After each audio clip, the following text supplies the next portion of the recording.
Those who have pursued the unseen were seen as cursed. Sometimes they were. More often, they were victims of a cruel church, a ruthless ruling class, and ignorant minds. We, however, live in a different age. Do not fear, seeker of the unseen. Today is a new dawn. The dawn of the Dragon Djinn.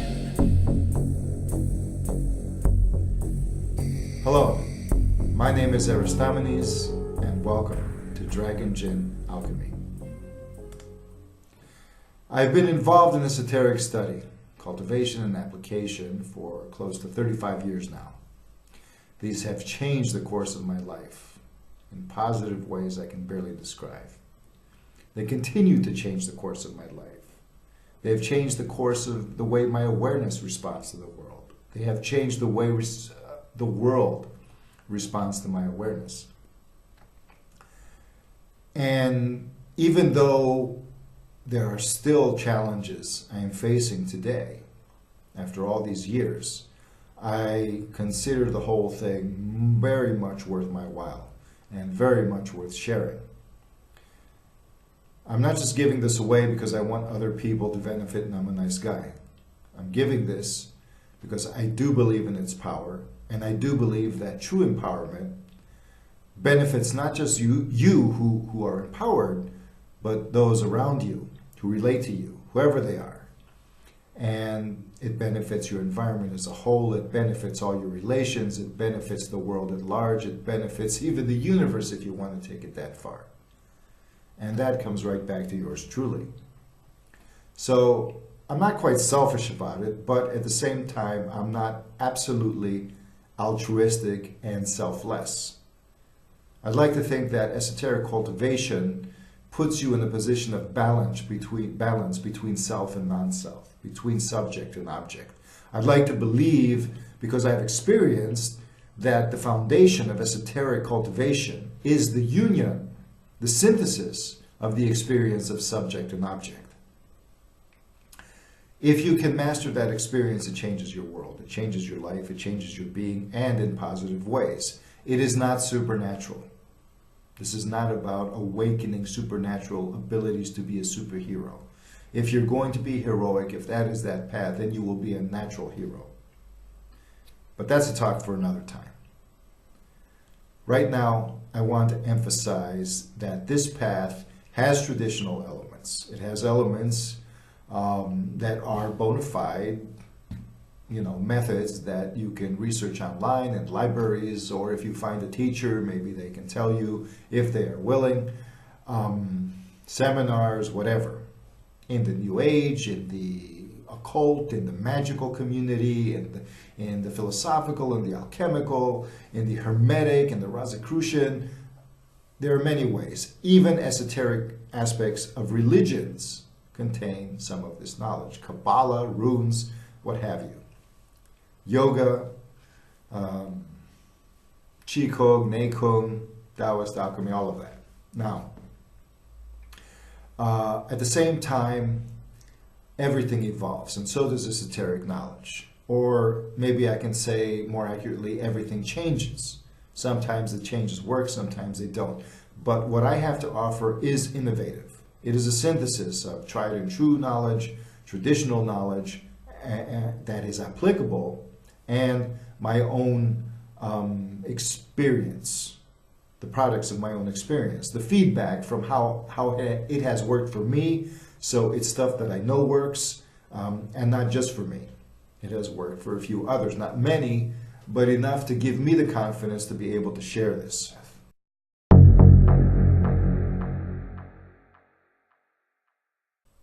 Let's go deeper into this method I have, this core compendium of knowledge and cultivation that I call Dragon Djinn Alchemy. The primary resource for it is a well-known work written or published basically around in the 1640s or 1650s. It's known as the Lesser Key of Solomon, and specifically this is the part known as the Goetia. Now, Goetia is really a form of magic. It is not a description of spirits. It is not a description of a person. You know, Goes is the one who performs this magic, this occult act. So in essence, it's a kind of necromancy or a communion with the dead. That's what it was in ancient times, because it comes from a Greek word, gois, or goitevo, which means to enchant, or go, which means to mourn, to lament. When someone died, they would have somebody, professionals, who would basically recite a dirge, a lamentation in the honor of the individual. So this is about honoring the dead. And you see that all of a sudden, from honoring the dead, it's turned into a form of magic that the more sophisticated occultists, the hermeticists, theurgists, the ones who basically were in communion with higher forces, with abstract truths, with things like angels, if they were, you know, monotheistic or Persian in nature or whatever, you know, but basically celestial beings. So this is a more underworld type thing, the world of the dead, which is not a hellish dynamic as Christianity, for example, defines it. It is about, you know, it is very, you might call it shamanistic in nature, a kind of shamanism connecting to the depths of the natural world, to the subconscious, to the forces of the moon, or the forces of the earth below the moon, sublunar forces they call it. Some would call it. Essentially, if you have, in the Middle Ages, in the Renaissance, even through Hellenistic times, and you know, through the mystery, through the occultism of Babylon, we're talking about one specific part of the world right now. The celestial sphere was defined in accordance to the 7 known planets. The moon was the one closest to the earth. Sublunar basically represents the energies and entities and influences that are closer to our terrestrial experience. Chthonic, C-T-H-O-N-I-C, means underworld, the subterrestrial, subterran. This is essentially, you don't have to raise your consciousness. This is more the land of dreams, the land of the world where the shades of the dead are. It's very hard to define because these are all non-corporeal states. They're essentially, you know, it's very hard to distinguish the actual experience as a world, as you would say, Mars, or the world like a planet or a sun, or even the world of celebrities, the world of poverty, the world of elitism, you know, a sphere of experience from a state of subjective being. So again, we can come back to this idea that to comprehend esoteric potential, it is highly recommended that the subjective and the objective enter into a synthesis, if not a fusion. Now fusion is very difficult. It requires a lot of cultivation, a lot of deconditioning, a lot of training. But a synthesis, it also requires a lot of training, but the good news is that this training doesn't have to be tedious. The practice, in essence, can give you results right off the bat. And this is why I favor this system. Right now, again, I just wanted to mention this, but in the context of what we are doing. Because traditionally, for example, the Goetia is based on a list of spirits. Jinn, Christians would call them demons, you know, but that's demonizing it. Hellish beings, fallen angels, but they're considered spirits. These spirits are 72 in this particular work, but you find many of these spirits elsewhere. In fact, as of late, many modern occultists who are engaged in scholarship, and very good scholarship in fact, tend to discredit this work because it is based on a ridicule of older grimoires, of older works, of summoning and conjuring and whatever they call exorcism. It is based on a list of spirits known as the pseudomonarchia demonum, the false monarchy of spirits, of demons. A monk named Johann Weyer compiled this from a work translated as, the title was translated as Solomon's Apprentice, essentially. The work is lost, but you find these spirits in other works and variations on their names. And essentially, this monk extracted the names and extracted some of the material and left out a lot of it so as nobody could practice it. But he basically said, this is what not to do. This is the bad stuff. These are all evil. They suck. But here's their description in their own words. And if you don't want to go to hell, don't do this. And then somebody else, in Great Britain, at the time, this was around 1580, the 1580s, he wrote an anti-Catholic work known as The Discovery of Witchcraft and put the list, the Pseudomonarchium Demonium, in the back. Now somebody else, and the Lemegeton was an English work originally, from what I understand, and somebody else took this and then compiled it and combined other elements, rearranged the information, which was also which was fragmented, and added a few more names to turn the 69 names of the Pseudomonarchium Demonium list into, and he took Reginald Scott's list, which had an error, and he kept the error. He added like 4 more names, but there was one name missing, and that was a typographical error. It should have been there. Personally, I don't think it was an error in the greater scheme of things. I believe events, because if you're an occultist, if you're really into this stuff, you don't just take it as button pushing. Okay, here's the names, here's the formula, just act out the formula, poof, it happens. No, this is where your sense of being and the world come together.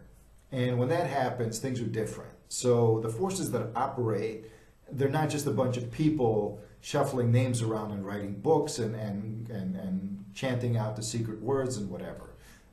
The entities themselves influence things. There's maybe deeper influences. I don't want to get religious.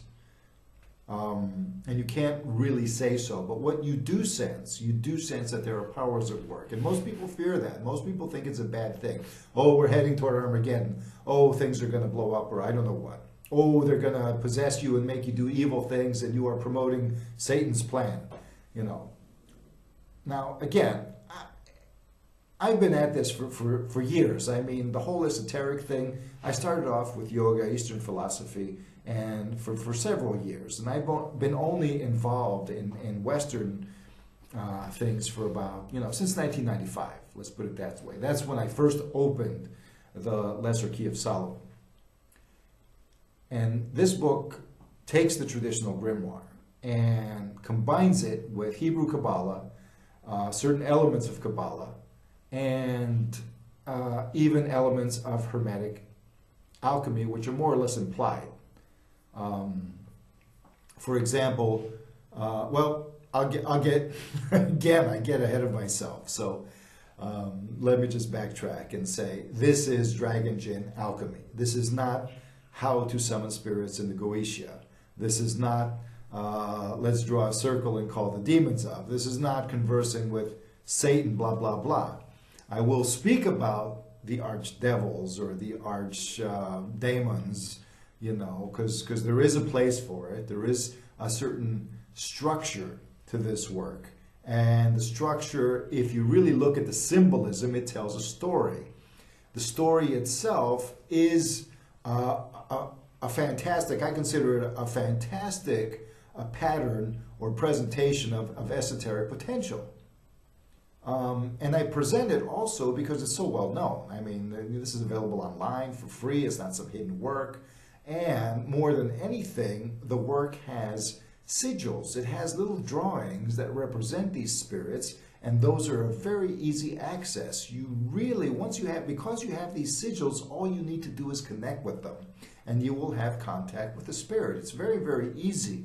You don't really need the elaborate ritual presented in the work. Well, why is it presented in the work? Because it was, how do you call it, procedure. It was standard procedure to do so in those days. Okay, that's what we do. This is how we pray. This is what we, this worked before, this is how we do things. Well, again, the person who compiled this work, however, although they presented the standard procedure, the way they presented the rest of the information, it's almost like he's telling you, look, man, yeah, that's how they do things, but this is really alchemy.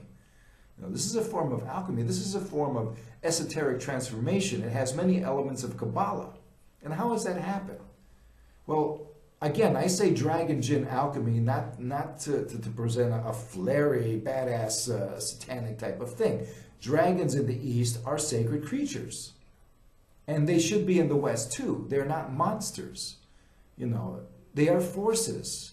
And it's like a child getting burned and then crying all his way to mommy, and the big bad dragon burned me. No, you're just a kid who should be playing with fire. That's the thing with occultism. People make the mistake. They confuse a natural danger that they shouldn't fuck with, from something out to get them.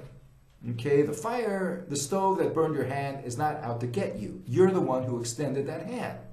So let the hand heal and then think about what you did. And then next time you can learn about the stove, you can grow up, you can mature, but and the thing is, this is only a reinforcement of the preconception, because originally the religions themselves and maybe authorities who don't want people to be empowered because it doesn't suit their agendas, and this is pretty much well known. I mean, it's not something I came up off the top of my head. Religions don't like occult empowerment. They don't like any empowerment. Unless you're part of their team, you're against them. You're with us or against us. We've heard that before. That doesn't mean there aren't assholes, who are occultists. That doesn't mean there aren't evil people who are occultists or evil.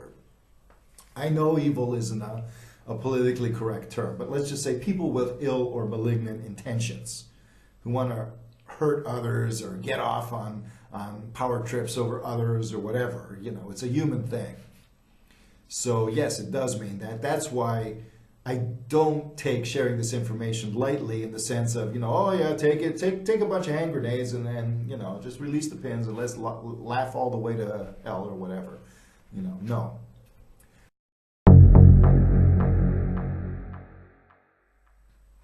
So if we look at the introduction, the music and all the imagery, before this talk, before you actually saw my wonderful mug and I started talking here, it's not random.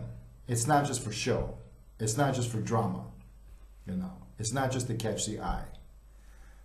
There are elements within the presentation of the introduction, evocative elements of a deep symbolism. Let's just say a metaphor. For example, why do you call these jinn? Well, jinn, at least in Islam, they're considered entities of smoke and fire in relationship to human beings, who are considered entities of mud and clay, in relation to angels, who are considered entities of light. And we don't see that distinction as much in Christianity, for example, or Judaism. However, Islam, the Middle Eastern countries, especially the Eastern Middle Eastern countries like Persia, Iran, the angelology came from there, and devas and spirits and different entities and stuff. These were well known long before the advent of Islam. So the understanding here is going to be a little more sophisticated, I would say, and it points us to a certain direction, and I call this the metaphor of the sacred flame. So we understand that dragons represent the powers of magic that can be analyzed into 4 elements, and we will talk about these 4 elements are connected to 4 directions of the compass and other quadrats. Just as we'll be talking about the triad, because the number 3 is also sacred in Western occultism and Eastern occultism. But right now, if you look at the metaphor of the sacred flame, you enter into the mystery of fire. And here we notice, we're not just zooming in on a single element, we're noticing one manifestation of the sacred triad. So a mystic would say all is one. And more specifically, I am one with the jinn, and I am one with the angel. I am one with the divine, I am one with the earth, I'm one with the divine feminine. All of these form a continuum of being, part of which is my egoic self. However, my true self includes all of that within it. So mystical attainment, as opposed to a certain pragmatic application that is called magical ability, is, you might call that the aim of alchemy. And this aim essentially, or at least a progression, combines with magical application or esoteric occult application. And through that, you develop abilities. But because you evolve, essentially, you don't go wrong here. You don't, even if you make mistakes, they are within the understanding, within the parameters, within the error margin, shall we say, the existential error margin, where you can learn from them. The sacred flame, and the flame is a metaphor of being. The flame is a metaphor of awareness, but also of power, of energy, of life. It is one of the metaphors. All 4 elements, earth, water, fire, air. These are all an analysis of the primordial quintessence, which is the essence of life and being and existence, objective, subjective, all of it. Now, this, the flame itself is very, very, shall we say, a powerful metaphor. Because in this case, it takes the primordial human dynamic, the primordial jinn dynamic, and the primordial angelic dynamic, and you say, where does the angelic dynamic come into play? Well, this is why I favor, one of the reasons why I favor the Goetia of the Lesser Key of Solomon instead of some other work, of the more tried and true, shall we say, grimoires that a more traditional Western occultist would favor. I favor it because it takes an old concept saying that for every demon, God has appointed an angel to basically police that demon or ensure that the demon isn't going to get out of line. So you can summon the demon, tell him what to do, and use the angel as a kind of guard dog to keep the demon, from turning on you, or as a kind of, conscious element that polices the demon, which doesn't really make sense, The way I understand it, when you look at these applications, these I have a feeling that over time things became corrupt where occult knowledge is concerned. It happens with extensive persecution, with conquests. Sometimes it's deliberate because the knowledge is monopolized. Again, authority structures in society do not want people to be empowered because it threatens them. Now, again, sometimes other occultists do not want people to be empowered because, not just because it threatens them, but because you can easily end up with power-hungry lunatics, psychopaths. Sometimes the pursuit of occultism without wisdom can result in going crazy. There is such thing as spiritual crisis. You hear about it in Eastern circles, especially in yoga, where they say, do not practice without a good teacher, blah, blah, blah, a guru, this, that, and the other. There is some truth to that, in my opinion. I've seen people, indulge in occultism. I haven't seen them visually, but, online, for example, who have been on meds and have played with altered states of awareness, and trance states and that kind of thing. Or people who had too many hang-ups and weren't self-aware enough, they just couldn't handle it, or who became delusional. Oh, a cult of supernatural. Oh, you know, I've been possessed by something, when it's just their own subconscious screaming at them, you know, in my honest opinion. However, I do believe, I do feel, I do know that this sacred flame analogy will help prevent misunderstandings. And the idea here is that to use the 72 names, the angels in this case represent a kind of enhancement of the more instinctive dynamics of the jinn. Let's put it this way. Okay, let's go back. What does this mean? Okay, mud and clay represent, imagine a lamp with oil in it and a wick. That's mud and clay. It's made of mud and clay, but you can put some fuel inside, and you call the fuel life force, okay? And this is also material. And then you have a wick, which is where the flame expresses.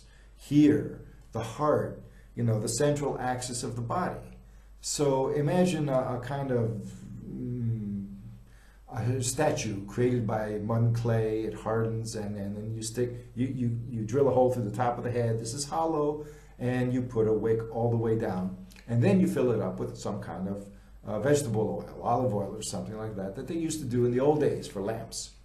So this is a good lamp, and you light it, and poof, you have a little fire on top of the head. So it is a kind of symbol of enlightenment. Now, technically, however, esoterically speaking, the whole wick ignites.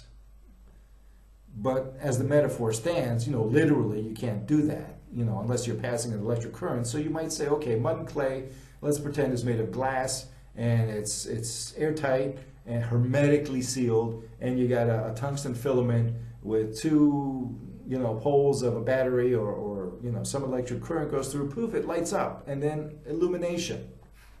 And it has heat as well. So you got three elements. You got the material element, you have the element of heat, and you have the element of light. Okay? Heat is something you feel, and it actually creates a much more tangible result than light does. Light lets you see, but, you know, and it can blind you even, you know, it can hurt you in that way, but heat has a much more visceral type of, you know, it's tactile, it's more primitive, it's not so abstract, it's more direct. And then you have the current, the life force, you know, the current is supplied from the outside, just like the olive oil is placed in the clay lamp from the outside, but it's sustained. So you have the human being, the biochemical essence of the body, and this, when alive, generates energy. So imagine now that the little statue, you know, actually has a generator or a battery inside of it, and this is connected to the two poles that are linked, the filament, etc. It's just an analogy, folks. So we can go back to the pre-electrical days where it was a clay little statue or a clay lamp, and, you know, the thing lights up, and its primary fuel is not the clay is the container. It's not the wick is the, you know, the medium that sustains the fuel. If you burn the wick out, it's gone. So basically, if you channel this kind of energy without having a supply of life force, you're screwed. You're going to burn out, just like the wick is going to burn out. So the analogy gives you a few hints here. It's not just frivolous, and it's not just, you know, oh, you know, don't go too much into the metaphor here. It's, you know, don't take it too literally. True, but it is a teaching unto itself. Sometimes these symbols, often, most of the time, they are the teaching. It's not just the stuff you read in words, you know, oh, do this, do that, do the other, you know. No, it's, you know, the strange stuff, the mythic stuff, the stuff people tend to take literally and freak out about. It's really a symbol. It holds a vast amount of real information that is applicable if you can tap into it from a certain intuitive mindset. This mindset can also be strengthened and cultivated. That's what meditation does. The human being is a container of life. A human being is also a generator of life. So you don't just absorb it, you learn to generate it. To generate it, you need to empty yourself out of preconceived um, of falsehood, let's put it that way, artifice, things that have been pumped into you that inhibit your natural generation of life. Doesn't, some people say celibacy, good diet, this and that and the other. I'm just talking about, well, the mind itself, because the attention is how you,